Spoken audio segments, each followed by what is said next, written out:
कि धर्म पर घोर संकट आ रहे हैं, धर्मात्माओं के ऊपर संकट आ रहे हैं। अभी आपने देखा कर्नाटक में मुनिराज के ऊपर घोर संकट आया। ऐसा सैकड़ों वर्षों में ऐसी दुर्घटना, ऐसा कांड नहीं हुआ होगा जो हमको सुनने में आया।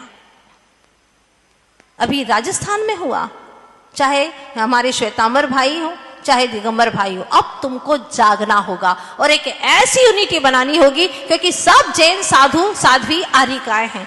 तो आपको ये जागृति लानी होगी और एक ऐसी यूनिटी बनानी होगी, ऐसे साधु सुरक्षा समिति बनाना है। और यहाँ के लोगों ने भी ठान लिया है कि अब हमें ऐसा कुछ करेंगे, साधु सुरक्षा समिति, चाहे हमारे दिगंबर हो चाहे श्वेतांबर हो, कोई भी साधु साध्वी आर्यिका हो, अगर उनके ऊपर जरा सी भी आंच आती है तो हम उसके लिए पूरी कोशिश नहीं, पूरा समाज लग जाएगा, चाहे दिगंबर हो चाहे श्वेतांबर हो, पूरा समाज लग करके उसका मुकाबला करेगा।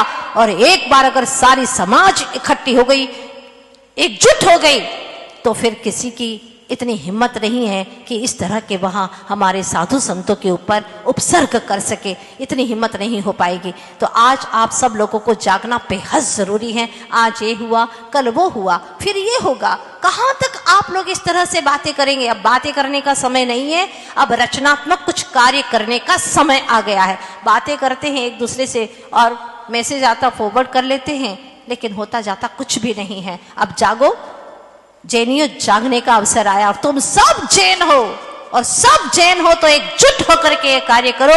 न धर्मो धार्मिक के बिना, धार्मिक के बिना धर्म सुरक्षित नहीं रह सकता। और एक साधु पर उपसर्ग आता है तो सारे जैन समाज के ऊपर उपसर्ग है, ये मान करके चलिएगा।